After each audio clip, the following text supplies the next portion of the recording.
Last episode में हमने देखा था कि यूजुनो के पापा ने उसे जिनु को अपने गिल में लाने के लिए कहा था और जिनु ने डीमन कासल में अभी तक 309 सोल को कलेक्ट किया था। आगे जिनु को पता चलता है कि डीमन लगभग डी रैंक के है, लेकिन फिर भी जिनु को काफी अच्छे एक्सपीरियंस पॉइंट मिल रहे थे। नॉर्मली उसे एक लेवल अप करने के लिए 9 सी रैंक गेट से जाना पड़ता था, लेकिन यहाँ उसे लेवल अप करने के लिए सिर्फ 4 घंटे लगे। जैसे जैसे जिनु लेवल अप कर रहा होता है वैसे ही अलग लेवल में जाने के लिए उसे एक्सपीरियंस पॉइंट भी बढ़ रहे थे। आगे जिनु कहता है कि जब मैं बेक यूनो से मिला मुझे समझ आया कि मैं इस रैंक का लेवल का हो चुका हूँ। अगर मुझे और भी स्ट्रॉन्ग बनना है तो मुझे अपनी स्पीड और भी बढ़ानी होगी। जिनु को एक एंट्री परमिट मिलता है जिससे वो एक डेविएशन सर्कल से सेकंड फ्लोर पे जा सकता है। जिनु को डेविएशन सर्कल दिख जाता है। जिनु उधर जाने के लिए बियर लीडर की शैडो को बुलाता है। वो उसे कहता है कि तुम तो एक आर्मी के टैंक जैसे बड़े हो। वो उसके ऊपर बैठ जाता है और जाने वाला होता है, पर सामने 3 डीमन आ जाते हैं, लेकिन बियर शैडो उन पर अटैक कर देता है और उनको खत्म कर देता है। जिनु काफी ज्यादा खुश हो जाता है। वो उस बियर को कहता है कि तुम तो काफी ज्यादा बैड हो, अब से मैं तुमको टैंक के बुलाऊंगा, और वो उसे डेविएशन सर्कल की तरफ जाने के लिए कहता है। आगे हमें यूएसए में फेडरल ब्यूरो ऑफ हंटर्स को दिखा दे, जहाँ हमें पता चलता है कि इन्होंने उस डंजन वाले ह्यूमन को पकड़ रखा हुआ है। फेडरल ब्यूरो ऑफ हंटर का डिप्यूटी डायरेक्टर उनके मेंबर से पूछ रहा होता है कि तुमने आइडेंटिफाई किया कि ये कौन है। वो मेंबर बताते कि वो कह रहा है कि वो एक साउथ कोरियन हंटर है। डायरेक्टर कहने लगते हैं कि प्लानेट की दूसरी साइड के डंजन में एक कोरियन हंटर कैसे आया। मेंबर बताता है कि उसने क्या कि वो डंजन बंद होने के कारण 10 साल से डंजन के अंदर ही फंसा रहा, और जब उसको होश आया तो उसने खुद को ऐसी हालत में पाया। ये केस थोड़ा सा टेढ़ा है। एक व्यक्ति जो डंजन के अंदर मिला, साथ ही उसने पूरे ए रैंक के स्ट्राइक स्क्वाड को भी पछाड़ दिया। डायरेक्टर कहता है बस इतनी ही जानकारी मिली है, उसे और उगलवाओ। मेंबर कहता है हमें लगता है कि ये कोई बीस्ट है जिसके पास ह्यूमन की मेमोरी है। हमें इसकी बात यस रंग के हंटर से करवानी होगी, वरना ये पूरे वाशिंगटन को खतरे में डाल सकता है। मैंने स्कैवेंजर गिल्ड से कांटेक्ट किया है, उनके पास एक ऐसा एस रैंक का हंटर है जो कोरियन में बोल सकता है। अच्छा, स्कैवेंजर गिल्ड का मेन हंटर मिस्टर वोंग, वो अभी कहाँ तक है? मेंबर बताते हैं हाँ, उसने अभी कोरिया में अपना कोई छोटा सा काम निपटाया है, वो वापस आ रहा है। हम उन दोनों को कल सुबह मिलवाने वाले हैं। फिर हमें डोंगसू को दिखाते हैं जो एयरपोर्ट में आया था। वो कह रहा होता है कि मुझे उस जिनु को अपने हाथों से मारना था, लेकिन क्या ही कर सकते हैं, वो रेड गेट के अंदर गिर गया। डायरेक्टर अपने मेंबर से पूछता है कि तुमने इसका नाम क्या बताया था? मेंबर बताता है हाँ, ये थोड़ा सा प्रोनाउंस करने में मुश्किल है। उसने कहा था कि उसका नाम संग इल वॉन है। आगे हमें जिनु को दिखाते जहाँ उसे पता चल जाता है कि डीमन कासल का हर एक फ्लोर अलग अलग दुनिया में सेपरेटेड है। साथ ही हर एक फ्लोर पे किसी न किसी रैंडम बीस्ट के पास एंट्री परमिट मिल रहा है। हमें पता चलता है कि जिनु अभी 27th फ्लोर पर है। वो कहता है कि मुझे जल्द से जल्द इन फ्लोर को क्लियर करना होगा। जिनु के कॉमरेड टच का लेवल अप हो जाता है और अभी तक उसने 2116 डीमन सोल को कलेक्ट किया है। जिनु को इन डीमन बीस्ट के डिफिकल्टी लेवल के बारे में भी समझ आता है। वो कहता है कि हाई रैंक के डीमन काफी ज्यादा स्ट्रॉन्ग है, जैसे यस रैंक का हंटर ए रैंक के हंटर से काफी ज्यादा स्ट्रॉन्ग होते हैं, लेकिन मेरे लिए प्रॉब्लम ये है कि मेरे पास ज्यादा टाइम नहीं है। अगर यह सच में 100 फ्लोर है तो मुझे लगता नहीं कि मैं एक हफ्ते में इसके टॉप तक जा पाऊंगा। जिनु काफी सारे फ्लोर को क्लियर करता है और वो 15th फ्लोर पे पहुंच जाता है, जहाँ उसे लोअर फ्लोर का रूलर द अवर्शन वुल्कान, उसके 3 गार्डियन और बॉस लेवल डीमन दिखता है। जिनु कहता है कि उस मोटे को तो मुझे ही संभालना होगा। मेज शैडोज काफी बड़ा एक्सप्लोजन करते हैं। जिनु आयरन और इग्रिस को बाकियों को संभालने के लिए कहते हैं। वुल्कान के गार्डियन जिनु पे हमला करने आ रहे होते हैं, पर जिनु गायब हो जाता है और आयरन और इग्रिस उनको काट डालते हैं। जिनु मन में कहता है कि गार्ड्समैन भले ही हाई रैंक के डीमन है, पर मेरे शैडोज भी मेरे साथ लेवल अप हो रहे हैं। वो मेरे इंटेलिजेंस स्टैट से स्ट्रॉन्ग हो रहे हैं। साथ ही अब मैं और भी ज्यादा सोल्जर को प्रिजर्व कर सकता हूँ। जब से मैंने अपने इंटेलिजेंस स्टैट को बढ़ाया है, मेरे पास उतना मान है जिससे मैं अपने सोल्जर को रिकवर भी कर सकता हूँ। लेकिन अभी भी वो वुल्कान ने कोई भी हलचल नहीं की है। मुझे इसे जल्द से जल्द खत्म करना होगा। जितना मैंने सोचा था ये तो उससे काफी आसान लग रहा है, लेकिन वुल्कान काफी स्पीड से अपनी जगह से जंप लगाता है और वो एक बड़ी लकड़ी से जिनु के शैडोज पे हमला कर देता है। जिनु उसे देख के हद से ज्यादा शॉक हो जाता है। आगे वुल्कान जिनु के शैडोज पे हमला करता रहता है। जिनु पहले लोअर फ्लोर के रूलर पर अटैक करता है और उसे खत्म कर देता है। आगे हम देखते हैं कि बॉस अपने रेज को एक्टिवेट करता है, जिससे उस बॉस के स्टैट्स 50% से बढ़ जाते हैं। जिनु कहता है कि तो वही स्किल है जो सेरबरस ने यूज की थी। क्या इस बॉस की स्पीड और भी तेज हो गई है? जिनु को उस बॉस का डायरेक्ट हिट लगने वाला था और जिनु भी अब उसके अटैक को ब्लॉक नहीं कर सकता। वो जोर से आयरन को आवाज देता है। आयरन अपनी शील्ड को जिनु की तरफ फेंकता है, जिससे जिनु उस बॉस के अटैक को काउंटर करता है। जिनु कहता है मैं अपने स्ट्रेंथ की सेट की वजह से उस बॉस के सामने टिक पा रहा हूँ, लेकिन अपना वार करने के लिए मुझे करेक्ट टाइम का वेट करना पड़ेगा। मैं उस पर तब अटैक करूंगा जब वो अपना अटैक तैयार कर रहा होगा। और जिनु उस पर अटैक कर देता है, लेकिन वो बॉस जिनु के चाल को समझ जाता है। जिनु जल्दी से बॉस से दूर जाता है, पर वो हवा में होता है। जिनु कहता है कि मैं उसके अटैक को हवा में डॉज नहीं कर सकता। अगर किसी तरीके से मैं अपने बॉडी को मूव कर पाता तो कुछ हो पाता। तभी उसे कॉमरेड टच स्किल की याद आती है, जिसका यूज वो उस बॉस पे करता है। इसकी वजह से जिनु उस बॉस को पीछे तो नहीं ढकल सकता, लेकिन उसकी वजह से वो खुद पीछे जा सकता है, और ये करने से जिनु एक बार फिर उस बॉस के अटैक से बच जाता है। आगे जिनु सोच रहा होता है कि मेरे अभी के ड्रैगर से मैं उस वुल्कान के सर पे घाव दे सकता हूँ, लेकिन उसके मूवमेंट को पढ़ते हुए उसके सर पर वार करने से मैं खुद ही खतरे में पड़ जाऊंगा। मुझे कुछ ऐसा करना होगा जिससे वो मेरे अटैक को डॉज ना कर पाए। तभी जिनु को एक टूटी हुई बिल्डिंग को देख के एक आइडिया आता है। वो जोर जोर से भागते हुए उस बिल्डिंग की तरफ जा रहा था और जो वुल्कान भी होता है ना उसका पीछा कर रहा था। जुनू अपने स्पीड स्किल को एक्टिवेट करता है और काफी तेजी से बिल्डिंग के ऊपर चला जाता है, जिससे वुल्कान को उसका अटैक समझने में देर हो चुकी थी और जुनू उस पे पलटवार करके उसकी गर्दन को काट डालता है। फिर हमें मिस्टर आन और पार्क हिजिन को दिखाते जो जुनू को ढूंढने के लिए उसके अपार्टमेंट में आए थे, लेकिन उनको वहाँ पे वो नहीं मिलता। पार्क हिजिन कहते हैं कि जुनू की छोटी बहन ने कहा कि वो अपने फ्रेंड के साथ ट्रिप पे गया है और वो एक हफ्ता या फिर उससे भी ज्यादा दिन के लिए वापस नहीं आने वाला। मिस्टर आन उससे पूछते कि तुम्हें ये सब कैसे पता। मिस पार्क हिजिन बताती है कि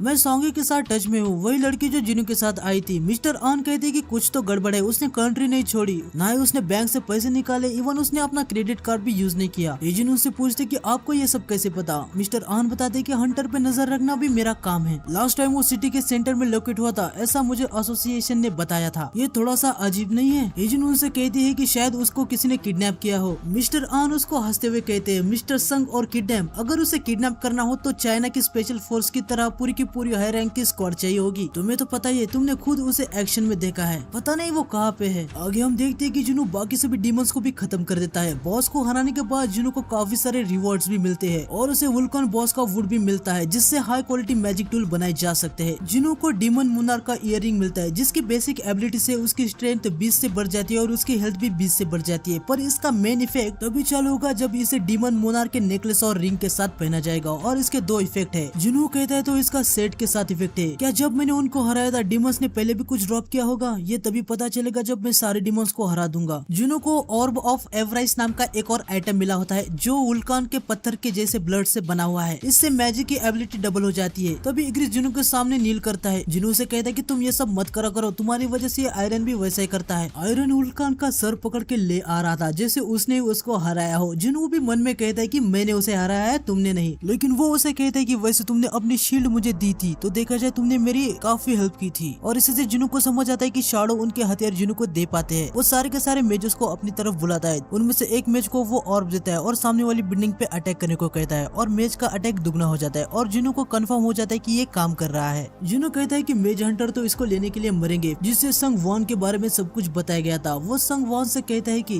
एक मैजिक बीस्ट जो ह्यूमन से कम्युनिकेट कर सकता है और सारी भाषाओं में उसे कोरियन ही आती है। संग वॉन डोंगसी से कहते हैं कि देखो मैंने पहले ही सबको बताया कि मैं कोई बीस्ट नहीं हूँ, अगर तुम्हें मेरे आइडेंटिटी पे कोई शक है तो तुम मेरा डीएनए टेस्ट भी कर सकते हो। डोंगसू उनसे कहता है कि तुम्हें मेरे साथ कोऑपरेट करना चाहिए क्योंकि मैं तुम्हें जज करने वाला हूँ कि तुम ह्यूमन हो या बीस्ट। संग वॉन कहते हैं कि ठीक है। डोंगसू उससे कहता है कि तुम्हें तो डंजन के अंदर मर जाना चाहिए था, आखिर तुम डंजन के अंदर 10 साल कैसे बचे? क्या तुम अनडेड का पार्ट हो? संग वॉन कहते हैं कि नहीं। आगे डोंगसू उनसे पूछता है कि क्या ये पॉसिबल है कि अगर कोई डंजन के अंदर मर जाए तो वो वापस फिर से जिंदा हो सकता है जैसे तुम? डोंगसू मन में कहता है कि अगर ऐसा मुमकिन होता है तो मेरा भाई भी। लेकिन संग वॉन कहते हैं नहीं, ये नामुमकिन है, जो मर गया है वो फिर से जिंदा नहीं हो सकता। चलो मुझे भी तुमसे एक सवाल करना है, गेट्स और मैजिक बीस्ट के बारे में तुम्हें कितना पता है? डोंगसू कहता है कि क्या तुम ये कहना चाहते हो कि उसके बारे में हमें कुछ पता नहीं? संग वॉन उन्हें बताते हैं कि पावरफुल फोर्स अभी अभी जागी है और वो अपने साथ बहुत ही ज्यादा भयंकर डिस्ट्रक्शन लाने वाली है। डोंगसू से कहता है तो तुम उस डिस्ट्रक्शन को रोकने के लिए आए हो? आखिर ये भयंकर डिस्ट्रक्शन क्या है जिसके बारे में तुम बता रहे हो? संग वॉन उसे कहती कि मैं अभी तुम्हें ये नहीं बता सकता। डोंगसू कहता है तुम यहाँ डिस्ट्रक्शन को रोकने आए हो और तुम हमें इसके बारे में नहीं बता रहे हो। मुझे कोई आइडिया नहीं कि तुम क्या कह रहे हो, लेकिन तुम्हें पता भी है कि हमारे पास कितनी तादाद में हंटर्स है। संग वॉन उसे बताते हैं कि उस जैसे फोर्स के सामने नंबर्स किसी भी काम की नहीं है। पूरे के पूरे हंटर्स को भी एक साथ लाओगे तभी भी उसे नहीं हरा पाओगे। तुम खुद भी तो एक ठीक ठाक हंटर हो, तुम्हें ऐसी चीजों के बारे में पता होना चाहिए। ये सुनकर डोंगसू उन्हें कहता है कि तुमने मुझे कमजोर कैसे समझ लिया। आगे डोंगसू संग वॉन की आइडेंटिटी को देखता है और उसे कहता है कि तुम ये कहना चाहते हो कि तुम बस अकेले हो जो उस डिस्ट्रक्शन को रोक सकते हो, तुम बस मेरा टाइम वेस्ट कर रहे हो। आगे डोंगसू मन में कह रहे होते इसका नाम है संग इज वॉन, ये तो दिख इस फोटो की तरह ही रहा है, बस इसके बाल थोड़े से ज्यादा है। फिर भी डंजन के अंदर इतना टाइम रहने के बाद भी इसकी उम्र ज्यादा नहीं बढ़ी। फिर वो संग वॉन से कहता है कि देखने से लग रहा है तुम्हारे एक्सपीरियंस तो काफी अच्छा है, अगर तुम आज के हंटर होते तो अच्छा खासा कमा लेते। अभी तो रैंकिंग सिस्टम भी आ गई है, हाई रैंक के हंटर जो मेरी तरह है वो अच्छा खासा कमा लेते हैं। तुम्हारी वाइफ का नाम पार्क क्यों है और तुम्हें 2 बच्चे भी है और तुम्हारे बेटे का नाम। ये देख के डोंगसू शॉक हो जाता है। वो संगवा से पूछता है कि क्या तुम्हें तुम्हारी बेटी का नाम याद है? संगवा बताते कि हाँ उसका नाम है जिन्हा। डोंगसू फिर उसे अपने बेटे के नाम पूछता है। संगवान बताते उसका नाम है जुनू। और ये सुन के भाई डोंगसू एक अलग ही क्रीपी तरीके की स्माइल देता है। संगवान भी उसे कहते कि आखिर क्या हुआ? डोंगसू उसे कहते कि मुझे अचानक तुमसे दुश्मनी जैसा फील हो रहा है, मैंने तुमसे कहा ना कि मैं हूँ जो सवाल पूछेगा। संगवान रेज में आ जाता है और डोंगसू से कहता है कि मुझे जवाब दो। डोंगसू कहता है अगर मैंने नहीं दिया तो क्या करोगे? संगवान कहते कि अगर तुमने नहीं दिए तो मैं तुमसे फोर्सफुली देने को कहूंगा। डोंगसू उसे कहता है कि तुम काफी अहंकारी लगते हो, क्यों मैंने सही सही कहा ना। देखा जाए तो ये मुझे अपना दूसरा चांस मिला है। और वो बाहर सबको कहता है कि डेप्यूटी डिटेक्टर ये मैजिक बीस्ट है और ये यहाँ पे अटैक करने वाला है, तो जल्दी से जल्दी इस इलाके को खाली करवा दो। आगे डोंगसू संगवान से कह रहा था कि मैं अभी अभी कोरिया से आया हूँ और मैं जानता हूँ कि तुम्हारे बेटे के साथ क्या हुआ है, वो मर चुका है। यह सुन के संगवान काफी ज्यादा शॉक हो जाते हैं। डोंगसू आगे उनसे कहता है लगता है तुम उसको हेवन में ही मिलोगे। फिर हमें जिनू को दिखाते हैं, उसके सामने काफी सारे डीमंस आ जाते हैं। वो आयरन और इग्रिस को बुलाता है और उनसे कहते हैं कि रास्ता क्लियर करो। आयरन और इग्रिस अपना काम करना शुरू कर देते हैं और जिनू भी काफी सारे डीमंस को खत्म कर रहा होता है। तो आज के एपिसोड के लिए बस इतना ही। आपको एपिसोड कैसा लगा कमेंट सेक्शन में बता देना। नेक्स्ट एपिसोड आएगा कल, तो चैनल को सब्सक्राइब कर दीजिए और बेल आइकन को दबा दीजिए। मिलते हैं नेक्स्ट वीडियो में। सायोनारा।